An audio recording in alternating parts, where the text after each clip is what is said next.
mio contributo al report parte da una domanda drammatica. Come si fa a non sprecare 290 miliardi disponibili per il piano nazionale di ripresa e resilienza? Contiene una proposta che è quello di attivare un'azione per gestire l'ultimo miglio, la realizzazione, l'execution di questi patti. Il PNRR dovrà essere presentato in Europa in aprile. Sui contrasti su strategie e distribuzione di questi fondi è caduto un governo, se ne è costituito un altro. Ci auguriamo che le soluzioni strategiche e le soluzioni di governance siano risolte nel modo migliore. Ecco, da aprile, dal momento in cui si partirà, inizierà una nuova fase. Come diceva Churchill, fare le strategie non è la cosa più difficile è realizzarle, e su questa stessa linea anche Eisenhower diceva: i piani prima della battaglia sono tutto, ma quando inizia la battaglia diventano inutili. Noi abbiamo iniziato la battaglia ad aprile e quindi la domanda è: come gestiremo questa battaglia? Quindi io nel documento che pubblichiamo sul report faccio una proposta di metodo. Sulla base delle esperienze internazionali e italiane, la proposta contenuta nel mio documento è quello di rafforzare l'ultimo miglio dei percorsi di esecuzione del PNRR lungo un asse principale, l'asse della creazione del valore aggiunto sul territorio attraverso la creazione di lavoro di qualità. Il lavoro organizzato è, come diceva Adamo Smith, è la ricchezza delle nazioni.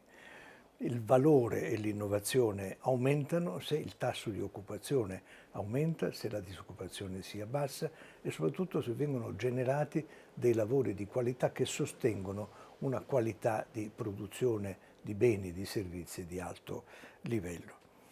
Quindi in sostanza la proposta è quella di agire perché si sviluppino nuovi ruoli e professioni, vengano attivati percorsi formativi, si sviluppi una forma di smart work realmente di qualità, si superino i lavori parcellari e burocratici e questo diventi in qualche misura l'asse di partenza. Allora che fare? Ci sono tre priorità, qualcuno potrebbe pensare tre mission impossible, ma devono essere invece possibili. La prima è quella di mobilitare e generare coesione delle energie pubbliche e private. Quindi una gestione di un tale volume di investimenti deve suscitare necessariamente la coesione sia a livello centrale che a livello territoriale. Limitarsi alle compliance burocratiche o ai controlli equivale sicuramente ad andare di fronte a un insuccesso. Quindi bisogna che le macro regioni, come per esempio il Pentagono dello sviluppo italiano, che ha studiato la Fondazione Nord-Est, le regioni come l'Emilia Romagna, il Veneto, la Sardegna, le Puglie, le città importanti come Firenze, Milano, Venezia, Pesaro e così via di seguito, e alcune aree omogenee come il Canavese o come l'Agordino, ecco, siano attive e efficaci in questo percorso di realizzazione del piano. La seconda priorità è riformare alcuni aspetti e alcune dimensioni delle pubbliche amministrazioni. Allora, sicuramente le amministrazioni territoriali, la gestione di queste risorse è critica. Molte regioni italiane hanno utilizzato il 50% delle risorse assegnate alle regioni in passato e alcune sono state invece molto virtuose. Ecco, noi oggi siamo di fronte ad un volume straordinariamente elevato. Per fare questa cosa bisogna riorganizzare, efficientare, migliorare le amministrazioni locali. La giustizia civile è un punto chiave, l'attrazione degli investimenti è limitata dalla lentezza e dalla farraginosità della giustizia civile e il tema della scuola e della formazione è un tema centrale. Tutta la trasformazione che verrà implicata richiede un livello di formazione diversa. La terza mission impossible, o la terza priorità, è la rigenerazione delle organizzazioni produttive. Cambierà fondamentalmente la struttura dei settori, l'organizzazione della produzione, il rapporto con le catene del valore internazionale, e su questo bisognerà molto lavorare. Allora queste tre emergenze richiamano la questione organizzativa italiana. Bisogna superare i punti di debolezza dell'Italia, delle organizzazioni, e valorizzare i punti di forza. L'emergenza Covid-19 è caduta su una situazione di fragilità italiana e ha mostrato in maniera drammatica, per esempio, le insufficienze non solo di finanziamenti, ma anche di organizzazione, dell'organizzazione sanitaria, dell'organizzazione pubblica, la fragilità delle piccole e medie imprese, la inadeguatezza della pubblica amministrazione, e tutti elementi che devono essere rapidamente modificati. Ha mostrato anche contemporaneamente dei punti di forza da cui ripartire per la ripresa, no? Il primo punto di forza è il sistema professionale. Il sistema professionale della sanità, i medici, gli infermieri, i servizi hanno mostrato non solo atti di eroismo, ma una resilienza straordinaria nella loro consistenza professionone. Il terzo settore ha espresso una grandissima capacità di affrontare emergenze significative. Le eccellenze di alcune piccole e medie imprese e di alcune grandi imprese sono il punto di forza da cui ripartire. Molte di queste non si sono lasciate fermare dalla pandemia, ma hanno continuato a inventare nuovi prodotti, nuovi servizi, a esportare, a innovare, quindi questo è un punto di grande forza da cui partire. I sindacati hanno partecipato a sanificare gli stabilimenti e quindi sono stati attivi, come è successo durante la guerra, e non è secondario il fatto che ci sono state delle organizzazioni pubbliche straordinarie, i carabinieri, le forze di polizia, la protezione civile, hanno dato un contributo straordinario, e a quel tipo di pubblica amministrazione che bisogna fare riferimento. E soprattutto il comportamento dei cittadini è stato un comportamento straordinariamente disciplinato, attento, paziente. I cittadini si sono mostrati spesso migliori delle loro istituzioni. Abbiamo condotto negli ultimi 2 anni una ricerca che abbiamo pubblicato con il Mulino, intitolata Coesione e Innovazione, una ricerca sul patto per il lavoro della Regione Emilia-Romagna, che è un caso virtuoso di intervento territoriale. Che cos'è questo patto? È un patto siglato da 50 soggetti pubblici e privati che hanno messo in comune le loro strategie, le loro intenzioni, e hanno trovato un minimo comune denominatore, ecco, sulla base di alcuni obiettivi condivisi e misurabili, centrati giusto appunto sul lavoro: abbattimento della disoccupazione, aumento dell'occupazione, valore aggiunto e creazione di innovazione sul territorio, in particolare sulla dimensione dei big data, su cui è stato costituito un tecnopolo che è il più potente centro di elaborazione di dati di Europa.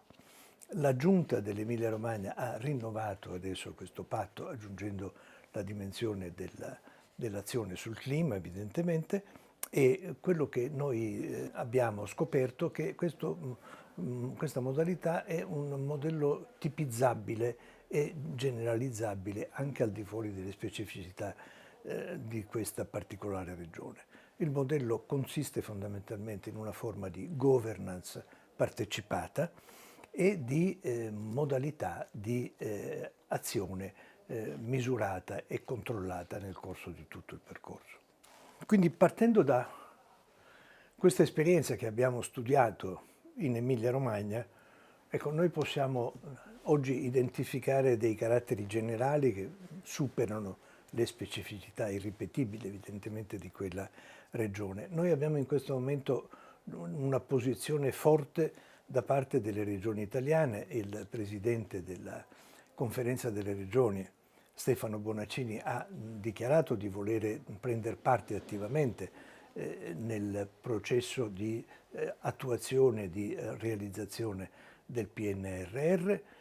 La stessa cosa ha fatto il presidente dell'ANCI, dei Comuni Italiani, Antonio De Caro, ecco, e su questa linea si sono espressi i sindaci di Milano, di Firenze, di Venezia, di Pesaro, insomma, e quindi da questo punto di vista questo è il momento di attivare tutta la struttura e tutta la collaborazione anche di tipo territoriale. Si può fare, ecco, noi abbiamo provato a dire che ci sono 7 punti di metodo che sono alla portata di tutti e in particolare, visto che questo è il report sul Veneto del Veneto. Il primo è la stipula di un patto tra istituzioni del territorio e forze produttive e forze sociali. Patto vuol dire non accordo per la spartizione di risorse, non vuol dire contrattazione delle posizioni, ma vuol dire convergere verso una strategia comune.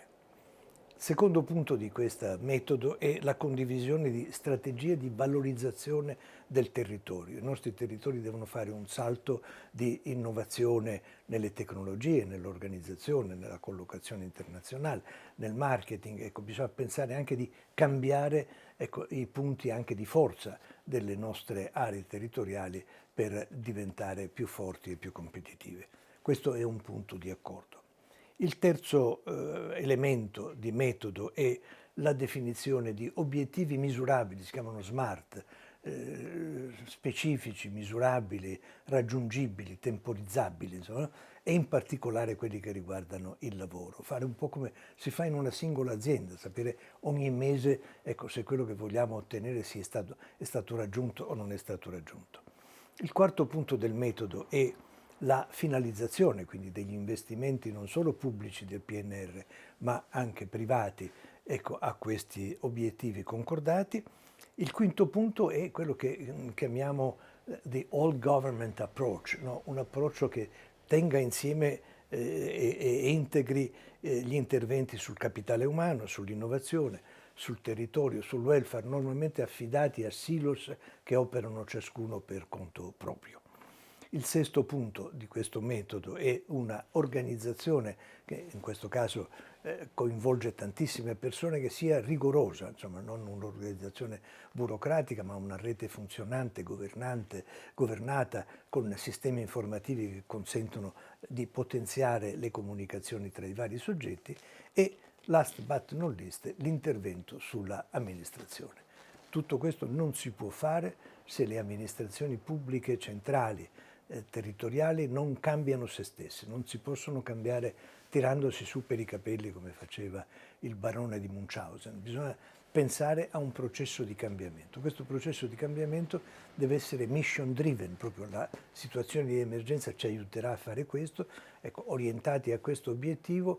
Le strutture, l'organizzazione, i processi, l'informatica, il sistema professionale, lo smart work, ecco, deve essere ripensato e modificato. Le pubbliche amministrazioni italiane lo possono fare.